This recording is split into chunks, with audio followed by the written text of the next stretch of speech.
안녕하십니까. 몸이 좀 아파가지고 한 석 달 만에 나왔습니다. 이제는 건강이 많이 좋아져서 법회하는 데는 아무 지장이 없습니다.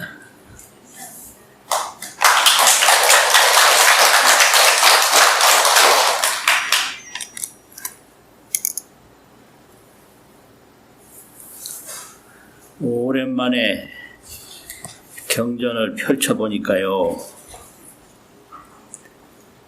읽은 것도 경이고 안 읽은 것도 경이고 전부 그렇더라고요. 그래서 지난번 법회에서 한문을 해석하지 못한 부분이 있었는데 그 부분만 보겠습니다. 72쪽.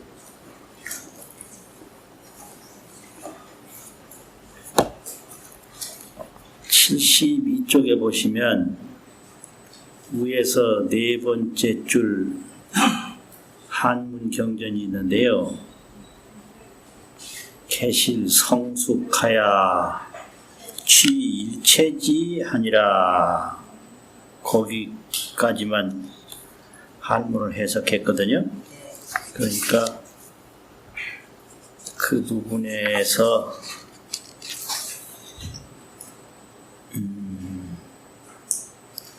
그 부분에 해당되는 한글 경전이 75쪽 제일 마지막 줄에 그 의의 그렇게 됐는데 그 외의, 그 외의, 그 밖에, 그 외의 그런 말이더라고요. 그 외의 76쪽에 가서 한 부분인 거기 있어요. 그래서 거기서부터 화엄경 예경 독송, 화엄경을 이제 기도할 때 체 올릴 때 독송하는 것은 예경 독송이에요. 예라는 예자, 공경의 경자. 그런데 화엄경을 공부하기 위해서 하는 것은 화엄경 공부 독송. 화엄경은 공부하는 독송이다.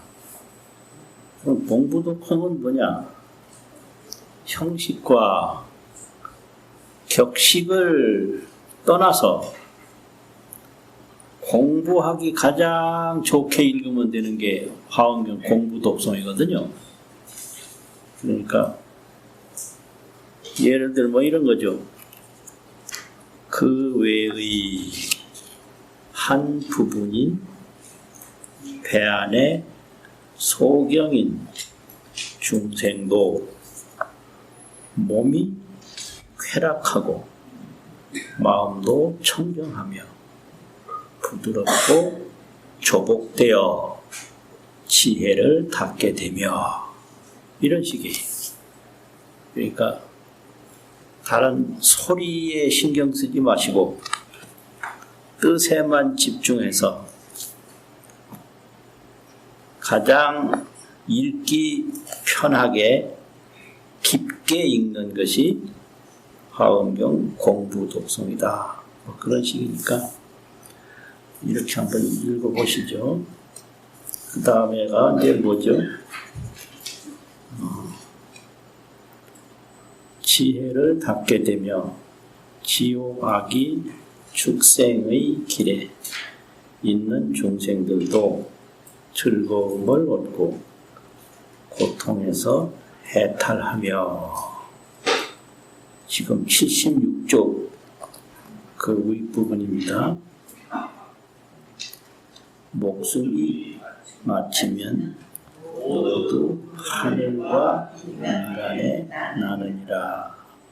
불자여 저 중생들은 무슨 인연과 무슨 심판 힘으로 여기에 와서 나를 알지 못하고 저 배 안의 소명은 생각하기를 내가 범천이라 범천의 변함이라 하느니라. 그때 열애는 두루 자제하는 상내에 머물러서 60까지 묘한 음성을 내어 말씀하기를 너희들은 범천도 아니고 범천에 변한 것도 아니며 제석천왕이나 호세 사천왕이 지은 것도 아니고 다 열애의 비연과 신통의 힘이니라 하니라. 저 선생님이 이 말을 듣고는 부처님의 신통하신 힘으로 지난 세상의 일을 알고 즐거워하며 마음이 즐거움으로 저절로 우랑바라 꽃구름, 향구름, 음악구름, 옷구름, 일산구름, 향기구름, 언기구름, 가루향구름, 오매구름, 사자당기 안달루아구름, 노래 장탄구름, 가지각색 장엄구름을 내어 존경하는 마음으로 여러에게 공양하느니라. 왜냐하면 이 중생들이 깨끗한 눈을 얻은 연고로 여러에게서 저에게 안녕 따라 삼략삼보리 수기를 주느니라. 불자여 여러의 지혜는 이렇게 배안의 소명인 중생을 이익게 하여 착한 뿌리를 얻어 부족히 성숙해 가느니라. 불자여 이것이 열애의 몸의 다섯째 모양이니 보살 마살은 마땅히 이렇게 보아야 하느니라. 거기에 해당하는 한문 경전이요 72쪽 네 번째 줄에 끝부분에 주 이성자는 이성에 머무는 이는 멸일체고하며 일체의 때를 없애며 기여 일분 생명중생은 그 밖의 일분 생명중생은 신기 쾌락하고 몸임이 쾌락하고 심욕 청정하야 신쾌락 심쾌락 신청정. 이제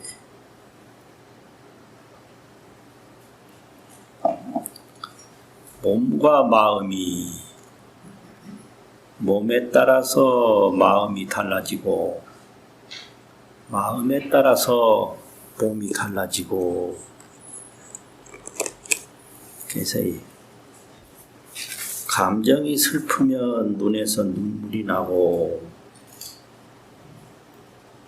놀래면 가슴이 뛰고 이게 서로 영향을 주고받기 때문에 마음을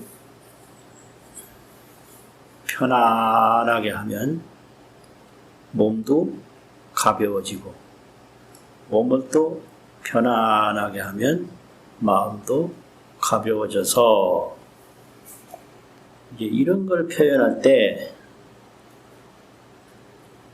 몸이 이미 쾌락하고 마음도 또한 청정해서 청정이라는 게 마음에 다른 것이 없다는 거죠.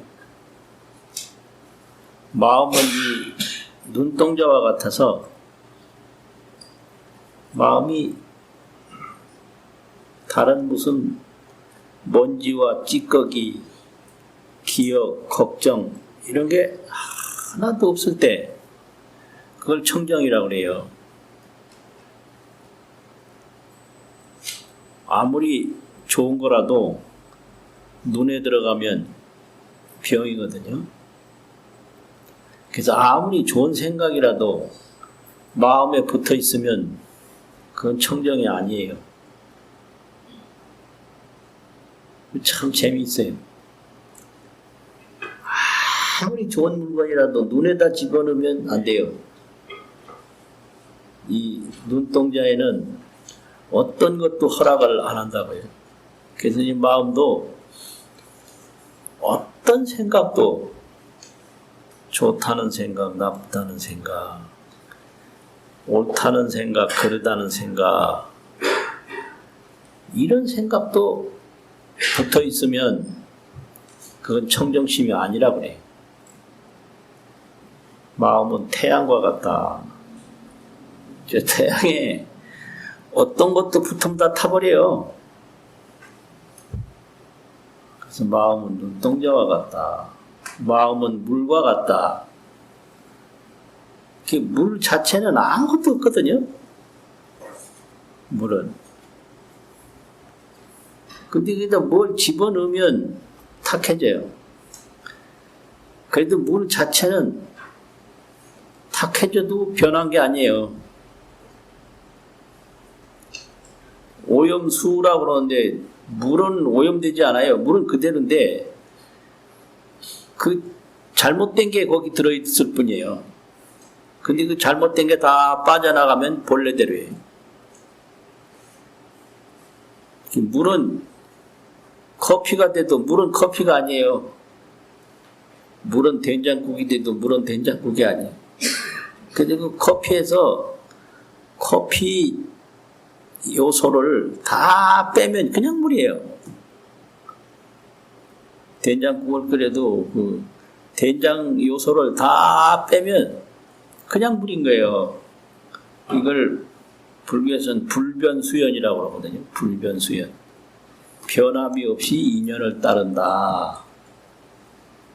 그래서 중생심이 아무리 나쁘도 그건 마음은 그냥 청정한 거예요. 그 여러 가지 붙어있는 중생심은 그건 인연에 의해서 일어난 거고 그 중생심만 딱 녹여서 제거해버리면 마음은 본래대로 청정해서 마음은 그래서 항상 청정하다. 상청정. 왜 상청정이냐? 이 물에 어떤 그림자가 비춰져도 그림자는 물속에 보이지만은 그 물에는 그림자가 없어요. 그래서 마음은 온갖 번뇌가 다 일어나지만 그 마음의 본질에는 그 막 미워하는 생각, 무서운 생각 일어나도 마음의 본질에는 그런 미워하는 생각, 무서운 생각이 없어요. 그래서 상청정이라고 해요. 상청정. 그 마음으로 돌아가면 되는 거예요. 그래서 마음도 또한 청정해서 유연조복하야. 유연조복이란 말은 어떠한 대상을 만나도 흔들림이 없어요. 유연해. 그 조복이란 말은 그 마음속에서 일어나는 무서움과 두려움 이런 게 없어요. 그냥 편안한 거예요. 조복됐다고. 복종되고 조화됐다 이거지. 조화되고 복종됐다. 복종됐다는 건 내 마음이 복종됐다는 거예요. 두려운 마음 막 일어나고 미운 마음 일어나고. 근데 이 미운 마음이 나의 번뇌냐 아니면 고정된 대상의 이게 과오냐 이건데 고정된 대상은 없어요. 내가 먼저 있어야 대상이 있는 거거든요. 그럼 내가 청정하면 청정치 않은 대상은 없어요. 그러니까 내가 미움이 일어났기 때문에 그 상대방이 미운 거예요. 나에게 미워하는 마음이 하나도 없으면 상대방이 미울 거 없어요. 왜 없냐? 잘못은 저 사람이 했는데 내가 왜 미워요? 이 말 이해될지 모르겠네. 예? 저 사람이 나를 때렸다고 합시다. 때리긴 저 사람이 때렸는데 나는 그냥 아플 뿐이지 아프다고 다 화내는 건 아니거든요. 사랑하는 손자가 딱 때렸으면 귀엽지 그거 화 안 내거든. 근데 나이가 많은 아들놈이 때렸다. 이거는 그냥 인생이 바뀌는 거죠. 이거는. 예? 그러면 아픈 건 똑같은데 아들을 미워하는 거하고 손자를 미워하는 거하고는 전혀 틀리다. 그러니 이건 믿고 안 믿는 건 내 문제지 상대가 아니다. 이거를 평소에 늘 가지고 있으면 건강한 정신이에요. 건강한 정신. 근데 이거 전혀 몰라요. 저 사람이 잘못을 했기 때문에 내가 미워한다 이래요. 내가 미워하기 때문에 저 사람이 밉다 이거 몰라요. 그 잘못은 저 사람이 저질렀는데 내가 미워할 거 없잖아요. 나하고 저 사람하고는 다르니까. 그래서 이게 청정심을 갖고 유연하고 조복해서 감수 염지하나니 염지를 닦음을 감당하나니 이 말인데 염지 닦는 일을 감당한다. 이 말은 염지를 닦을 수가 있다. 염지는 뭐냐? 생각의 지혜. 생각의 지혜를 닦을 수 있나니라. 지호가 기축생, 죄치. 죄치는 세계지요. 모든 세계의 소유 중생도 거기에 있는 바 중생도 다 쾌락을 얻어서 해탈 중고하고 온갖 고통에서 해탈하고 명종의 명이 끝난 다음에 개생 천상인간 하나니라. 이제 중생 세계에는 천상과 인간 세계가 제일 좋다 이거고요. 이제 명이 난다, 명이 마친다 이제 이게 있는데 이런 걸 세수라고 그래요. 세수, 세상 세자, 수명 숫자, 세수. 나고 마치는 거는 세수거든요.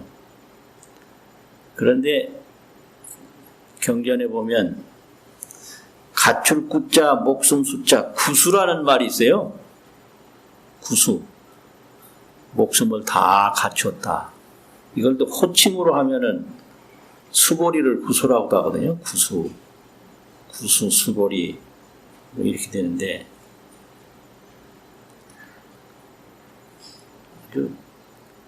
오랜 수명을 가졌다. 목숨이 아주 부족하다.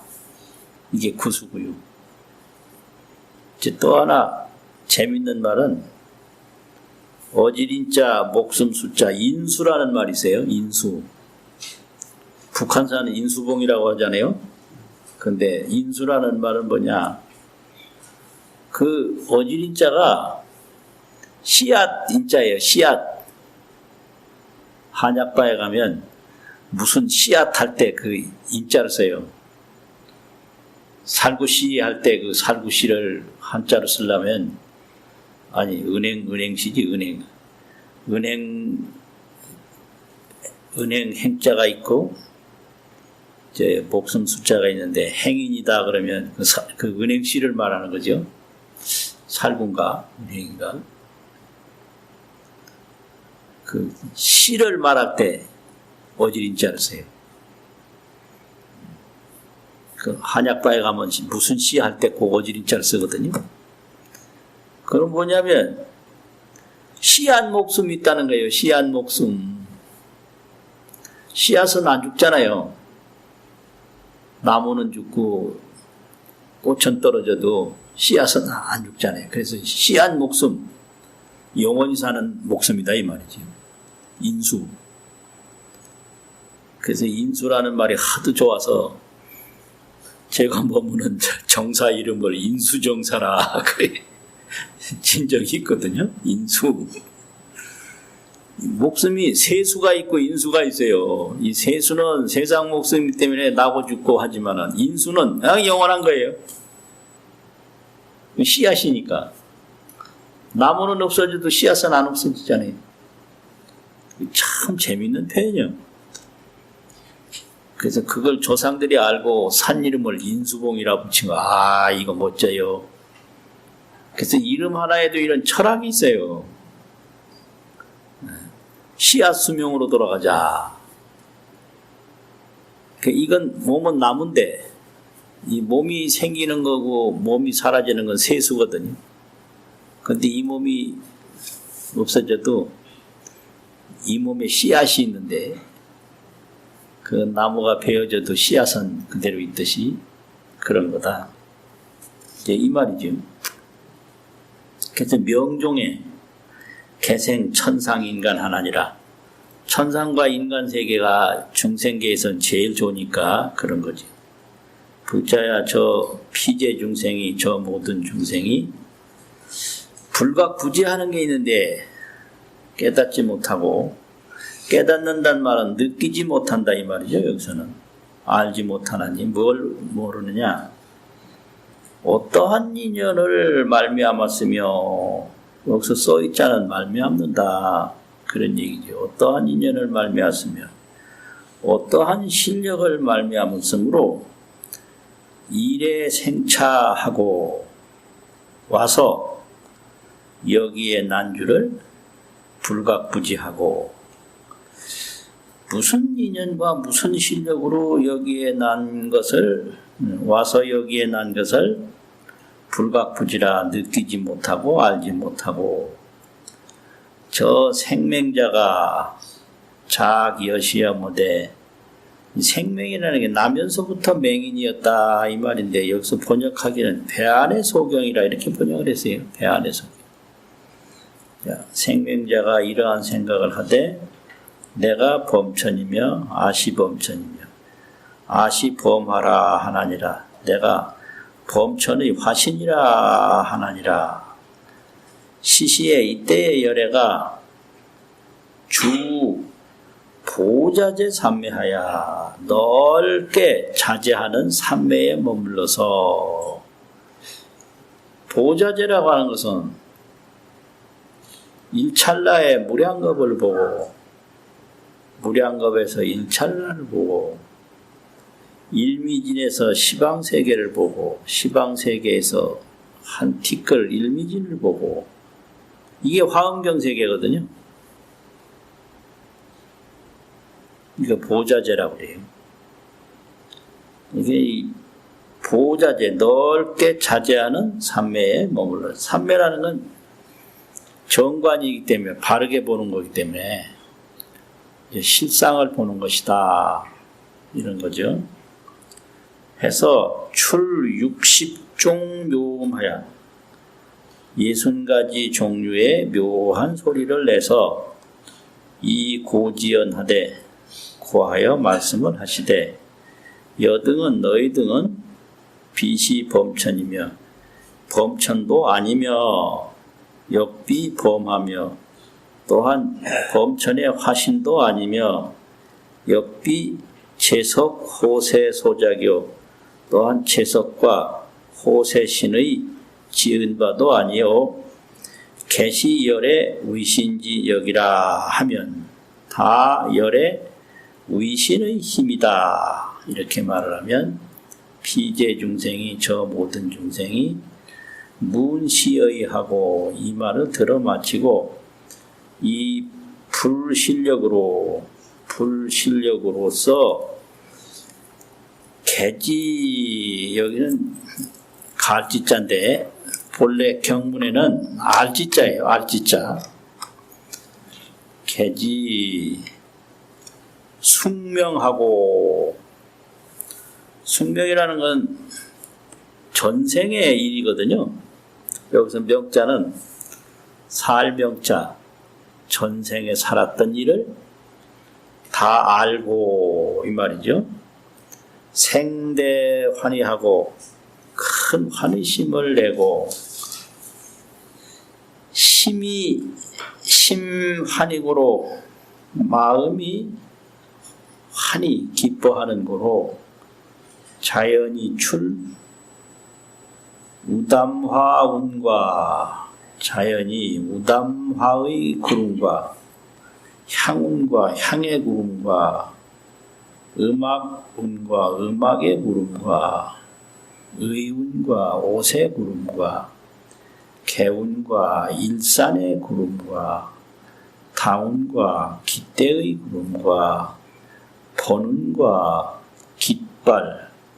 깃발의 구름과 말향과 가루향이란 말이죠. 말자는 끝말자와 같아서 가루향 구름과 보운과 보배 구름과 사자당 반월 누각운과 사자 깃대 반월 누각의 구름과 가영 찬탄과 가영은 노래 부르는 거죠. 노래를 읊는 거 가영하고 찬탄하는 구름과 종종 장엄 가지가지로 장엄하는 구름을 저 위에 첫째 줄에 자연이 출하는 거 있잖아요.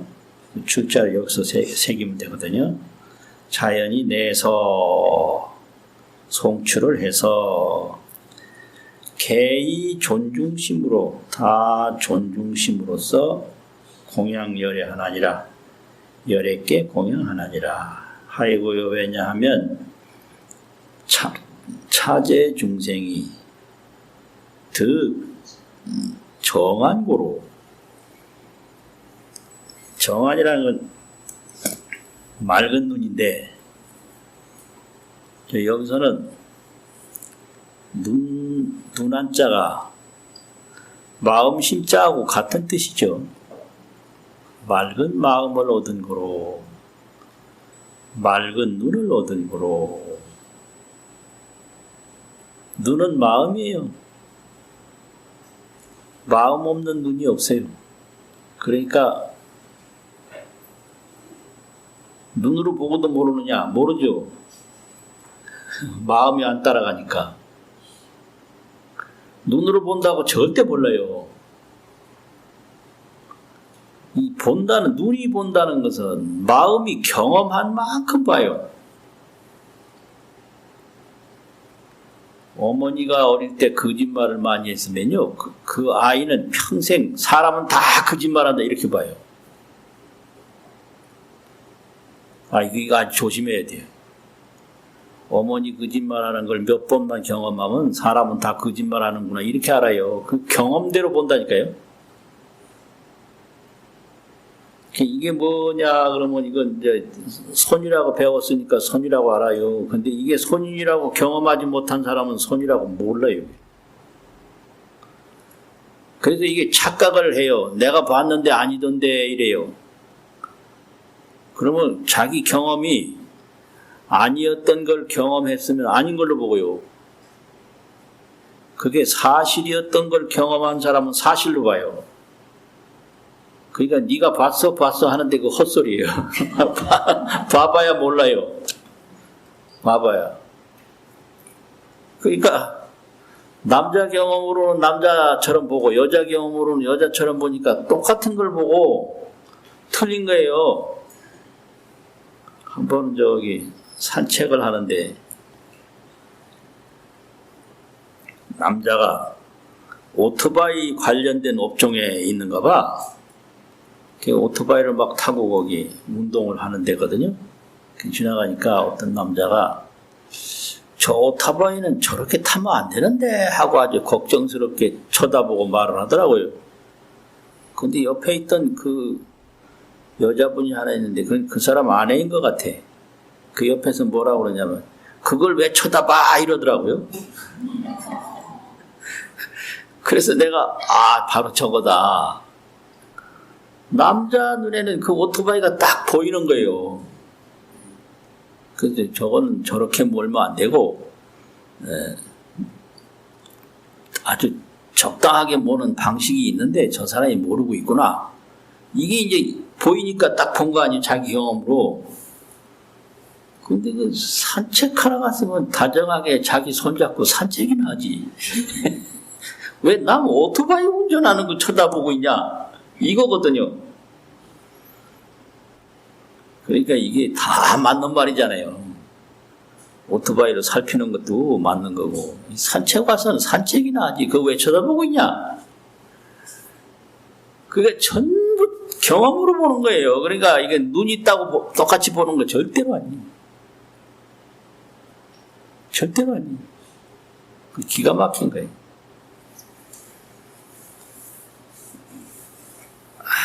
그래서 글을 쓰는 것도 전부 자기 경험으로 쓰고요. 그래가 이미 맹자 같은 사람이 말하냐면 글이라고 다 믿으면 글 없는 것만 못하다 이 말을 했거든.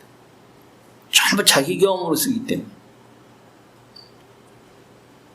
그래서 성현의 말씀이라고 하는 것은 그 경험이 아주 통달한 경험을 가지고 있고 세월을 초월하는 경험을 가지고 있고 모든 사람에게 다 이로운 경험을 가지고 있기 때문에 그 성현의 말씀이 읽힐 가치가 있는 거예요. 그래서 고전은 읽으면 읽을수록 이익이 된다 하는 게 그런 거거든요. 그런데 글이라고 다 읽어서 그대로 따라갔다가 큰일 나는 수가 있어요. 그리고 같은 글이라도 해석이 다 달라요.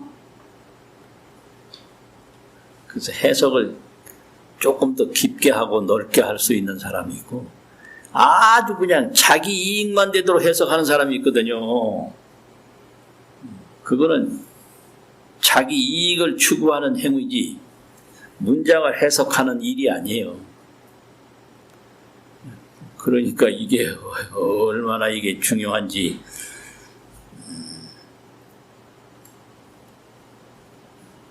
그래서 열애에게 공양을 한다. 그 열애에게 공양하는 것은 자기 진실성으로 돌아가는 일이거든요. 그러니까 자기 진실성 이게 가장 중요하거든요. 뭐가 중요하냐? 자기 진실성. 왜 자기 진실성이 중요하냐? 평생을 구하고 이루었는데 죽을 때는 아무 도움이 안 돼요. 그토록 죽어봐야 되겠더라고요. 그래서 막상 죽는 그 순간이 되면 평생 자기가 이룬 거 있잖아요. 또 자기가 한 거 있잖아요. 아무 도움이 안 돼요. 그게 자기 진실성이에요. 그러니까 평생 이루었던 사랑도 죽음 앞에 무용지물이에요. 아들, 손자도 죽음 앞에 무용지물이고요. 세상에서 얻은 명예도 죽음 앞에 무용지물, 아무 쓰잘데기가 없어요. 근데 왜 그렇게 거기에 부질없고 쓰잘데기 없는 일에 매여서 살았지? 그 평생 살 때는 모르는 거예요. 돈 많이 벌어놓으면 그게 뭐 자기 진실성에 도움이 되는 줄로 알았거든요. 아무 소용없어요. 그냥 죽는다는 게 그게 진실성이지 그밖에는 아무 쓸모가 없어요. 옳다고 주장한 것도 아무 쓰잘데기가 없고 그러다고 반대한 것도 아무 쓰잘데기가 없고 그냥 오로지 죽음만 있는 거예요. 그럼 죽음 속에는 무슨 진실이 있는가? 그거를 한 번도 챙겨보질 않았기 때문에 깜깜하거든요. 아, 이거 참 문제예요. 그러면 열애에게 공양한다는 건 열애는 자기 진실이에요. 그래서 열애에게 공양하는 일은 자기 진실로 돌아가는 것이다. 그런 거거든요. 그런데 이 몸이 뭐 좋아지도록 그냥 뭘 건강관리도 하고 하지만 이 죽을 때는 이 몸이가 아무짝에도 소용없어요. 그러고 화장해버리면 평생 가꿨던 몸 아무짝에도 소용이 없어요. 아, 이거 참. 아이고, 몸을 위해서 얼마나 뭐, 가꾸고, 애를 써요. 근데 화자하고 나면 그냥 뼈 조각뿐인데 그거는 좋아 보였던 몸뼈나 안 좋아 보였던 몸뼈나 하나도 다를 바가 없거든요. 이게 진실이에요. 이게 참 이게 또 인생이거든요. 그리고 자기 진실성. 수명이 뭐 10년도 살고 20년도 사는데 이거는 세수고 10년 20년 그런 세수 말고 그 씨앗 수명이 있다. 인수. 그 인수에서 보면 세수는 10년 수명이나 50년 수명이나 100년 수명이나 그냥 흘러가는 낙엽일 뿐이에요. 그것도 인생이거든요. 그래서 이게 공양열애라는 게 이렇게 중요해요. 열애는 진실이다. 그래서 그 자기 진실에 돌아가는 게 열애에게 공양을 올리는 거다. 이 몸도 다 없어질 몸이고 세상에 이루어놓은 건 내가 죽을 때 아무 의미가 없다. 그런데 자기 진실이라는 게 있다 이거지.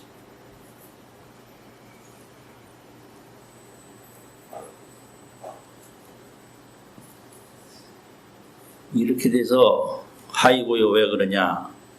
저 모든 중생이 맑은 눈을 얻은 거로 다른 잡념 망상에 빠지지 않고 맑은 눈을 얻은 거로 열애가 여피 요 로자인데 이건 토가 잘못됐고요. 피에게 에게라는 토예요. 피에게 저에게 수안욕따라 삼맥삼보리이기 하나니라. 안욕따라 삼맥삼보리의 기록을 숫자 준하니라. 안욕따라 삼맥삼보리는 최상 성불이잖아요. 그대는 앞으로 최상 성불을 할 수 있다라고 하는 기록을 여자는 줄여자 준하니라 이 말이죠. 불자야 열애의 지혜의 태양이 여시 이익 생맹중생하야 이와 같이 생맹 중생에게도 이익이 되어서 영득 선근하여 선근을 얻어서 구족 성숙 구족히 성숙 하여금 영자는 성숙하게 하나니라. 불자야 시의 열애신 제5상이니 이것이 열애신의 5번째 모습이니 제보살마살이 응여시견이니라. 모든 보살마살이 응당이 이와 같이 볼지니라 그랬는데 이게 이제 화엄경에서는 열의 신을 얘기를 해요. 열의 신을. 금강경에서는 열의 신을 얻어라. 열의 신을 봐라. 여기까지만 얘기를 했거든요. 근데 화엄경에서는 열의 신상, 열의 신 제5상 뭐 이런 거잖아요. 열의 신 제6상, 열의 신 제10상. 열의 신을 말한단 말이에요. 그럼 열의 신이라는 게 이제 뭐냐. 이 열의 신을 알기 전에 중생신을 또 경에서는 어떻게 설명하는가. 범부신, 중생신.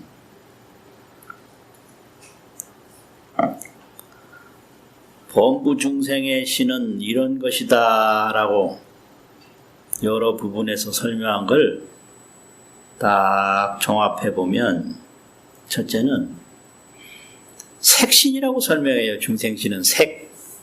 색즉 시공 공즉 시색하는 색이 있잖아요. 빛깔.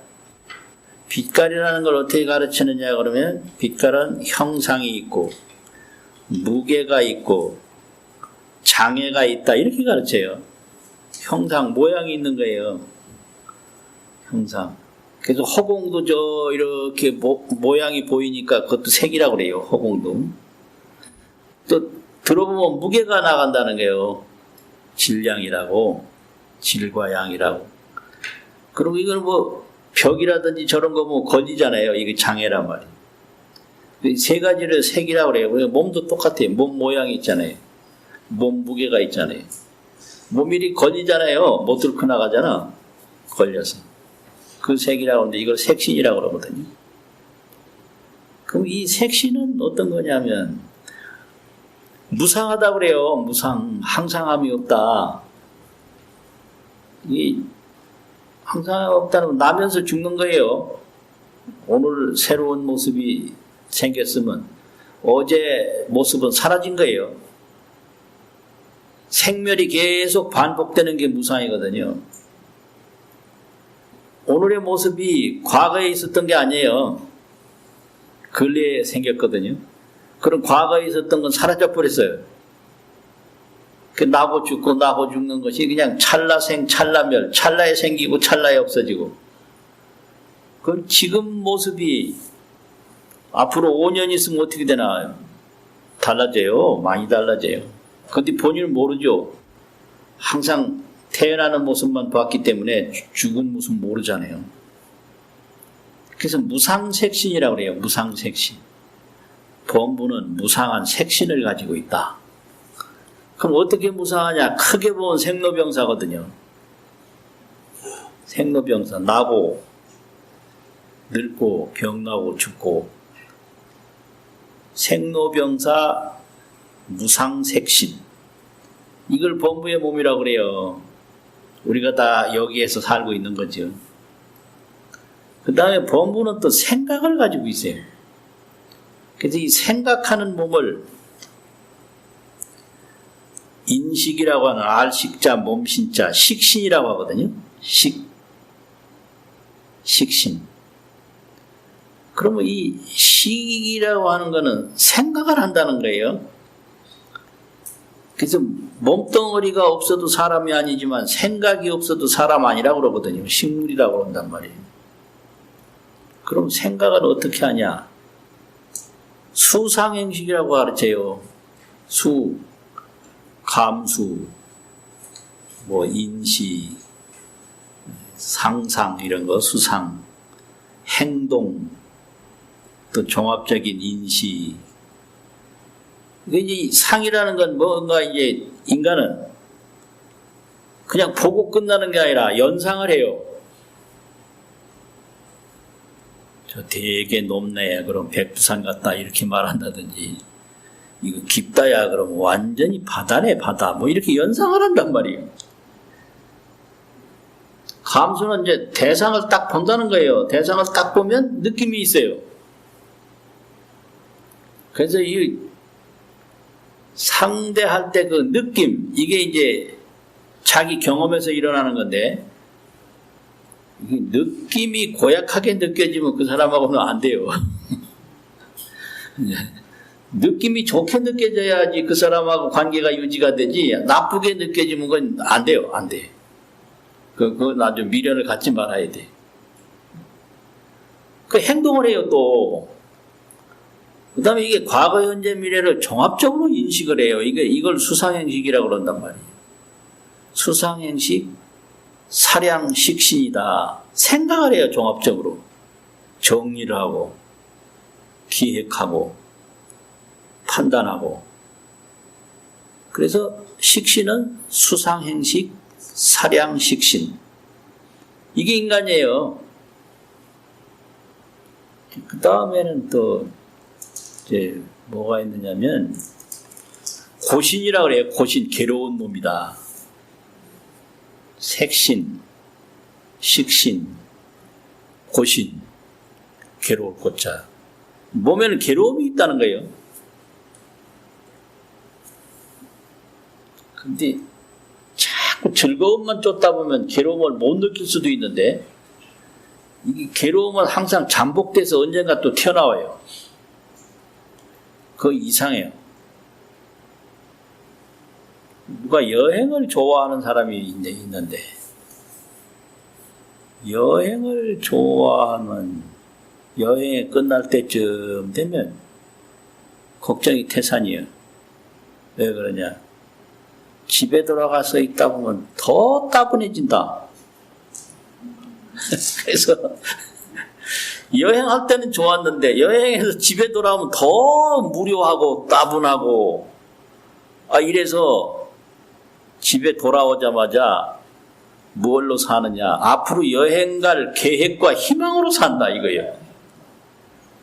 그러니까 즐거움을 느낄 때는 좋았는데 그 즐거움이 끝난 다음에 괴로움이 그 즐거움 속에 들어있어요. 이게 참 보통 문제가 아니에요. 쾌락 다음에는 고통이 거기에 숨어 있다. 이게 이제 문제거든요. 굉장히 이게 좋은 음식을 많이 먹을 때 좋았는데 많이 먹고 나니까 이게 소화가 잘 안 되고 배가 불러서 괴롭다. 그럼 먹을 때 그 배부른 고통이 숨어 있는 거예요. 그러니까 인간은 쾌락을 느끼는 속에도 괴로움은 있다 이거예요. 그래서 괴로울 꽃자 고신이라고 그랬어요. 낙신이라고 안 하고. 그럼 왜 괴로우냐? 이게요. 탐진망상이 있다. 탐하고 성내는 허망한 생각. 아무리 탐해봐야 죽는 순간에 쓰잘데기 없는데 무용지물인데 그냥 탐해요. 아무리 많이 가져도 죽는 순간에는 무용지물인데 많이 가진려 그래요. 그 탐진이 그게 허망한 생각인데 이 탐진망상의 업의 결과로 업과 업이라는 업자 실과 과자 업과 탐진망상 업과로 괴로운 몸이 계속된다. 이게 탐진망상 업과 고신이다. 이렇게 가르쳐요. 탐진망상 업과 고신. 업은 인이고 과는 결과잖아요. 원인이 없으면 결과가 없어요. 괴로움은 반드시 그 원인이 있어요. 그 신나게 여행한 경험이 없으면 집에 있어도 따분하지 않아요. 근데 여행 좋아하는 사람 보고 집에만 있으라 그러면 따분하게 여기고. 본래 여행을 안 좋아하는 사람은 집에 있으면 얼마나 좋아, 편하. 정말 좋거든요. 이게 전부 업의 결과로 생기는 일이다. 그래서 업과 고신이라고 그래요. 이렇게 가르치는 게 경전에서 가르치는 거예요. 처음에 뭐라고 그랬어요? 생로병사 무상색신 수상행식 사량식신 탐진망상 업과 고신. 그러니까 가르친단 말이에요. 녹음이 되니까 더 틀어보면 앞으로 이제 알겠지요. 근데 이제 여기서 벗어나는 일이 뭐냐? 이 생로병사 무상색신에서 벗어나는 길은 진여불성 청정법신을 더 깨달으면 진여 참 그대로만 있는 게 아니라 늘 항상 알고 보는 불성. 근데 그건 청정해. 그게 나의 본래법, 본래 몸이야. 그게 본래법, 본래 몸이라는 것을 법신이라고 하거든요. 그 진여불성 청정법신. 이걸 깨달으면 생로병사 무상색신은 온데간데 없어요. 이렇게 가르치는 게 불교거든요. 또 그 다음에는 수상행식, 사량식신을 어떻게 벗어날 수 있나? 그 진여불성 청정법신을 또 깨달으면 모든 이 사량 이 생각들이 다 지혜가 돼요. 그 전식성지란 말이에요. 식이 변해서 지혜가 된다. 그럼 지혜가 되면 일체종지가 이루어져요. 일체종지. 수상행식이 일체종지가 된단 말이에요. 일체종지 원만보신이라. 일체종지가 하나도 부족함이 없어요. 뭐 모르고 두렵고 이런 게 아니에요. 이거 미래가 불안하다 이런 말이 있는데 불안이 어디서 오느냐 그러면 두려움에서 오거든요. 두려움이 어디서 오느냐 그러면 이 몸이 늙어가고 죽어가는 게 두려운 거예요. 그러면 그건 뭐냐? 세수만 알고 인수를 몰라서 그런 거거든. 지하 수명을 모른단 말이에요. 그래서 일체중지 원만보신을 얻으면 수상행식, 사량식신에서는 완전히 해탈을 해요. 이게 불교예요. 또 그 다음에 탐진망상, 업과 고신, 이거 어떻게 벗어날 수가 있나? 일체종지를 얻으면 이 탐진망상이 다 없어지고 자비원력이 돼요. 다 일체중생에게 이로운 행위만 하지 해로운 행위를 안 해요. 그게 자비원력이거든요. 자비, 중생을 다 이롭게 하겠다 하는 원력. 그 자비원력하고 탐진망상하고 그게 바로 다른 점이에요. 중생은 항상 탐진망상으로 살거든요. 탐하고 성내고. 왜 성내느냐? 자기 생각대로 안 된다는 거예요. 그거 몰라서 물어요. 저 사람 왜 화내지? 뻔하죠. 물을 거 없어요. 자기 생각대로 안 됐구나. 자기 문제인 거예요. 시어머니 표정이 왜 안 좋지? 뻔해요. 뭐 며느리가 뭐 잘못한다고 불만 가진 거죠. 뻔한 거예요. 그러니까 이게 탐진망상인데 탐진망상이 이제 열애가 되면 자비원력이 된다. 그럼 자비원력이니까 한 몸이 모자라니까 두 몸이 모자라니까 세 몸. 이걸 무량화신이라고 하거든요. 한량 없는 변화된 몸. 애한테는 애 몸으로 나타나고 어른한테는 어른 몸으로 나타나고 이게 화신이거든요. 이거는 어머니들도 보면 화신을 많이 해요. 애가 무서워하면은 자기 힘도 없으면서 뭐 힘 있는 듯이 뭐 안아주고 그거 다 화신이거든요. 모르는 거 물어도 절대 모른다는 말 안 하고 자기 아는 대로 막 둘러대서 설명하고 이게 화신이란 말이에요. 그 열애 똑같아요. 중생의 고통을 다 덜어주는 변화된 몸을 계속 나타내는 거예요. 자비원력, 무량 화신. 그래서 이걸 열애 삼신이란단 말이에요. 법신, 보신, 화신. 그럼 법신은 뭐냐? 진여불성, 청정법신. 또 보신은 뭐냐? 일체종지, 원만보신. 화신은 뭐냐? 자비원력, 마지막에 뭐라고 그랬죠? 무슨 화신? 무량화신. 이렇게 가르치는데 화엄경에서는 이렇게 따로따로 가르치지를 않고 원융, 원통으로 설명을 해요. 원융, 원통. 그래서 삼불이 원융하고 십신이 무예다 이렇게 가르쳐요. 삼불이라고 그러면 법신불, 보신불, 화신불이잖아요. 청정법신, 진여불성, 청정법신, 불. 또 일체종지, 원만, 보신, 불. 자비원력, 무량, 화신, 불. 이게 삼불이거든요. 그 화엄경 이전에는 법신, 보신, 화신을 따로따로 가르쳐요.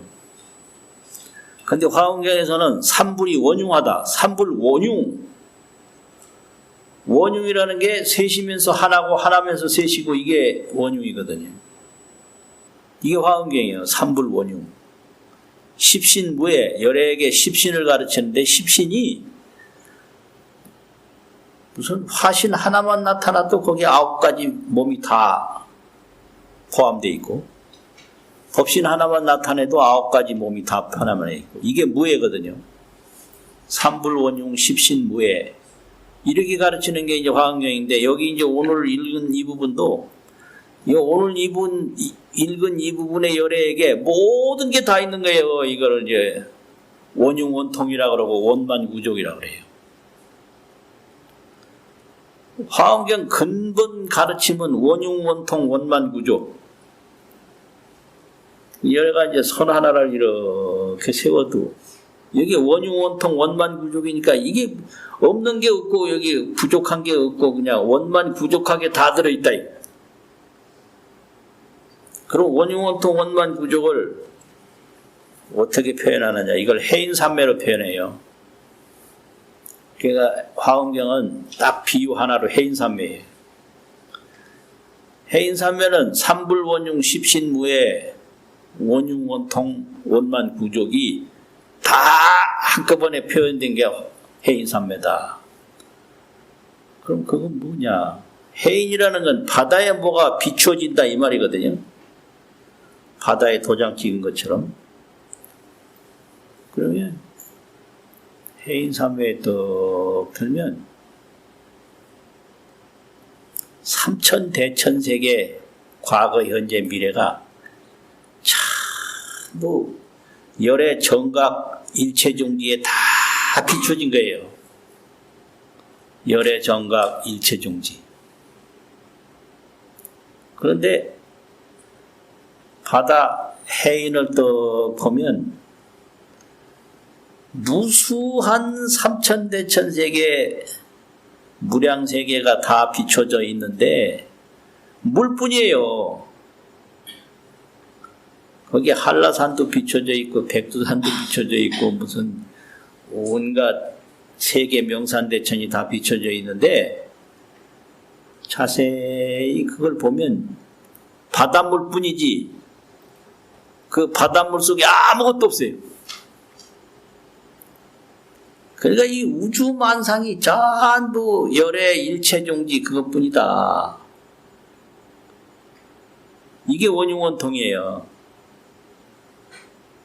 그러니까 산이 바닷속에 들어간 일도 없고 바닷물이 산 꼭대기에 올라간 일도 없는데 바다에는 온갖 내용이 환히 비춰지는데 비춰지기는 비춰지는데 물속에 가만히 보니까 물뿐이지 다른 잡동산이나 다른 이물질은 하나도 없다. 이게 해인산매거든요. 그러니까 아주 간단한 거예요. 인간의 모든 문제 해결하려면 손끝 하나 털끝 하나 움직이지 말고 가만히 해인산매에 들어버리면 끝나요. 죽음도 없고 거기는 두려움도 없고 일체가 없는 거예요. 해인산매에 끝이에요. 해인산매가 뭐냐? 온갖 게 바닷속에 다 들어있는데 들어가 보면 물뿐이다. 그러니까 여러 가지 생각도 나고 하지만 그 마음뿐이지 마음에 없다. 이게 심의 무법이라고 가르치거든요. 마음밖에 법이 없다. 다 너의 마음에서 일어나는 일이다. 그 마음에서 일어나긴 일어났는데 찾아보면 마음뿐이지 없어. 그걸 해인산매로 표현한단 말이에요. 참 듣기만 해도 좋긴 좋네요. 네? 이렇게 좋은 일이 있단 말이에요. 듣기만 해도 좋잖아요. 네? 그래서 이제 해인산매는 원흉원통이요. 하나 있으면 모든 게 다 있어요. 그러니까 바다에 물건 하나 비치면 그게 바닷물이 안 통하는 데가 없단 말이죠. 물건 자체가 바닷물이기 때문에. 원흉원통이요. 그래서 상주법계요. 법계에 항상 그대로 머무는 것이다. 이런 거고요. 상방광명이라 항상 광명을 일으킨다. 그러니까 이 바다에는 언제나 그냥 항상 청정하고 항상 비춰지는 거예요. 그래서 우리 마음은 항상 청정하고 항상 신통을 일으킨다 이거지. 상청정, 상신통. 그 이놈을 하나 더 얻어놓으면 이거 뭐 값으로 따질 수가 없고 세월로 논할 수가 없고 형상으로 밝힐 수가 없는 거다. 마치겠습니다.